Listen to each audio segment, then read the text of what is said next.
Hello everyone, আসসালামু আলাইকুম। Right now আমি আছি লালবাগ কেল্লার সামনে। এখন আমি আপনাদেরকে এই ভিডিওতে জানিয়ে দেবো যে লালবাগ কেল্লাতে কীভাবে আসবেন অ্যান্ড কত টাকা খরচ হবে আর ভিতরে কি কি আছে, এভরিথিং সব কিছু জানিয়ে দেবো। আর আমি এখন লালবাগ কেল্লার সামনেই আছি। আপনাদেরকে যদি একটু দেখাই, আমার পিছনে অনেক বড় একটা সিরিয়াল, যেখান থেকে টিকিট কাটবো। অ্যান্ড কীভাবে আসবেন সেটা আমি আপনার ভিতরে গিয়ে বলতেছি। আর আপনারা যদি আসেন তাহলে কত টাকা খরচা যেতে পারে সব কিছু এভরিথিং আমি জানানোর চেষ্টা করব। আর এখানের ফার্স্টে টিকিট কাটি, দেখি দেন কত টাকা নেই। টিকিটের জন্য বিরাট বড় এক সিরিয়াল, অনেক বড় একটা সিরিয়াল লেগে গেছে। জানি না সিরিয়াল কখন শেষ হবে। এখন আমরা লালবাগ কেল্লার মধ্যে প্রবেশ করছি। আমাদের কাছ থেকে 30 টাকা জনপ্রতি একজনের টিকিটের মূল্য নিছে। আর ভিতরে প্রবেশ করে এই যেটা যে জিনিসটা ফেস করলাম, যে ওনারা আমরা যে ড্রাম্বেল নিয়ে আসলাম, যে ওটা রেখে দিছে, ওটা নিয়ে নাকি ভিতরে যাওয়া যাবে না, বাট ফোন দিয়ে দিছে। বাট ওরা মনে হয় জানে না যে ড্রাম্বেল ছাড়াও ভিডিও ক্রিয়েট করা যায়। আপনারা এখন আমার পিছনে যে জিনিসটা দেখতে পাচ্ছেন, এটা পরি বিবির পরিধি। আর এটা অনেক পুরনো একটা প্রত্নতান্ত্রিক স্থান। এখানে প্রতিনিয়তই প্রচুর মানুষ এখানে ঘুরতে আসে।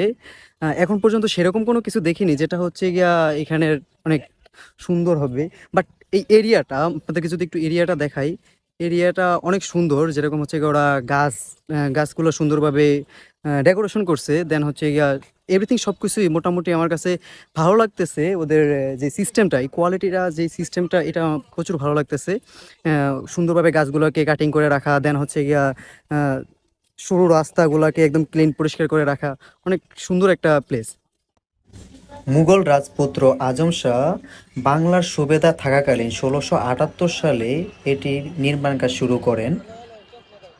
তিনি বাংলাদেশে ১৫ মাস ছিলেন। পিছনে যেটা দেখতে পাচ্ছেন, এটা একটা মসজিদ। এটা মুঘল আমলের একটা মসজিদ। আজকে এখানে জোহরের নামাজটা এখানেই পড়লাম। জোহরের নামাজটা পড়ে অনেক ভালোই লাগলো। ভিতরে অনেক ঠান্ডা, এই গরমেও ভিতরেটা অনেক ভালো লাগলো। ভিতরে অনেক ঠান্ডা ঠান্ডা অনুভব করতে পারলাম। এই জায়গাটাতে মেবি কিছু একটা ছিল। আমি এই পিছনের এই বিল্ডিংটার ভিতরে প্রবেশ করতে চেয়েছিলাম, বাট এটা চারিদিক দিয়ে আমি রাউন্ড দিলাম, বাট এখানে ভিতরে প্রবেশের কোনো গেট খুঁজে পাইনি। মেবি এটার কোনো ভিতরে প্রবেশের কোনো সিস্টেম নাই, বা সাধারণ মানুষের জন্য এটাকে ভিতরে প্রবেশের ইয়াটা বন্ধ করে দেওয়া হয়েছে। এই জায়গাটা পানি ছিল, এখন যে গরম পড়ে পানি তো থাকার কথাই না। এখন এই জায়গাটা একদম পানি নাই, পানিবিহীন। বাট তারপরও পানি থাকলে আর অনেক সুন্দর লাগতো।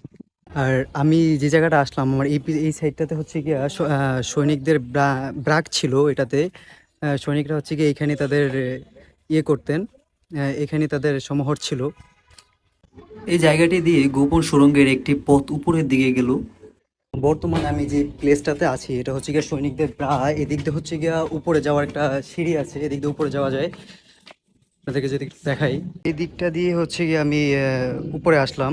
আর এদিকটা দিয়ে আসলে এদিকটাতে একটু উঁচা, আর এইখান থেকে পুরা লালবাগ কেল্লাটা একদম সম্পূর্ণটা দেখা যায়। আসলে অনেক সুন্দর, দেখতে অনেকটাই সুন্দর। আর আপনারা যদি লালবাগ কেল্লাতে আসতে চান, আমরা তো সবাই গুলিস্তান চিনি। গুলিস্তান থেকে আপনি যদি রিক্সা নিয়েও আসতে পারেন, দেন আবার ট্যাক্সিতেও করে আসতে পারেন।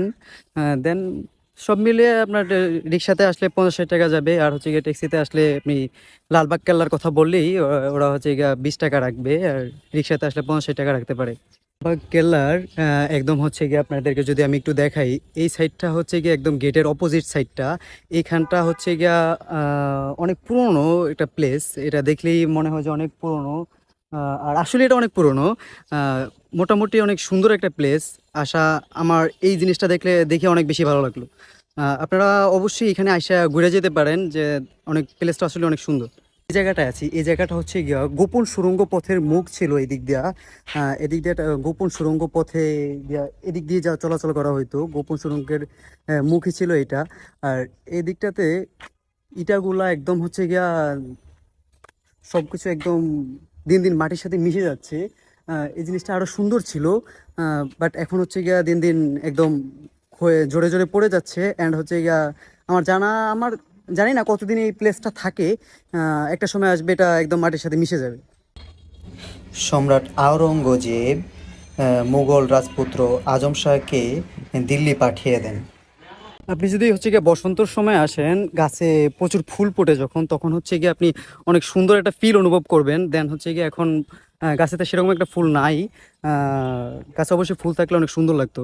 এই সম্পূর্ণ লালবাগ কেল্লাটার মধ্যে কয়েক হাজার ফুল গাছ আছে, কয়েক হাজার ফুল গাছ। এই ফুলগুলো যদি একই সাথে একই টাইমে যদি ফুটে, তাহলে পুরো লালবাগটাকে কীরকম লাগবে আই ডোন্ট নো। আপনাদেরকে যদি আমি এদিকটা দেখাই, এদিকে হচ্ছে গিয়ে এটা একটা পুষ্করিণী ছিল। এখানে হচ্ছে গিয়া গোপন সুড়ঙ্গের বিভিন্ন রাস্তা এসে এদিকটাতেও জয়েন করেছিল। আসলে অনেক আধ্যাত্মিক আধ্যাত্মিক মনে হলেও এটা এটা যে সময় তৈরি করা হয়েছে অনেক সিস্টেম করে তৈরি করা হয়েছিল।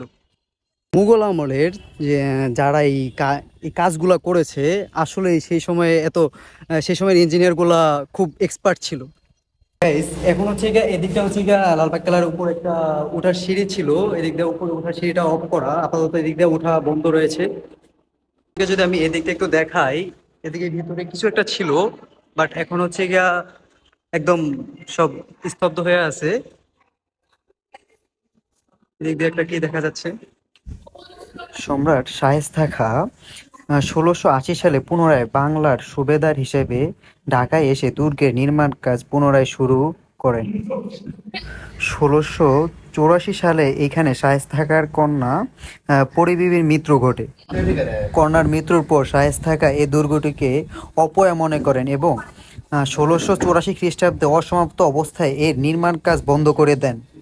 লালবাগ কেল্লার 3টি প্রধান স্থাপনার একটি হলো পরিবিবির সমাধি। শায়েস্তা খাঁ ঢাকা ত্যাগ করার পর এর জনপ্রিয়তা হারায়। ঢাকা থেকে মুর্শিদাবাদের রাজধানী স্থানান্তর করা হয়েছিল। এটি ছিল প্রধান কারণ। রাজকীয় মুঘল আমল সমাপ্ত হওয়ার পর দুর্গটি পরিত্যক্ত অবস্থায় রয়ে যায়। 1844 সালে এলাকাটি আরঙ্গবাদ নাম বদলে লালবাগ নামে নাম পায় এবং দুর্গটি পরিণত হয় লালবাগ দুর্গ নামে। এটা হচ্ছে গিয়ে মিসাইল, যতটা আমার ধারণা এটা হচ্ছে গিয়ে যে বোম মারে সেরকম কোনো একটা কিছু। আসলে জায়গাটা অনেক অদ্ভুত। মেবি এদিকটা হচ্ছে গিয়ে গোপন সুড়ঙ্গের কোনো একটা রাস্তা গেছে এদিক দিয়ে। অদ্ভুত একটা জায়গা। Guys, আমরা হচ্ছে কি এখন সম্পূর্ণটা ঘুরে হচ্ছে কি এখন বেরিয়ে যাব। এখন হচ্ছে গিয়ে সম্পূর্ণটা শেষ ঘোরা। আর অবশ্যই আপনারা ভিডিওটা সবটা দেখছেন আশা করি, অ্যান্ড হচ্ছে গিয়ে সবাই সাবস্ক্রাইব অ্যান্ড লাইক করবেন।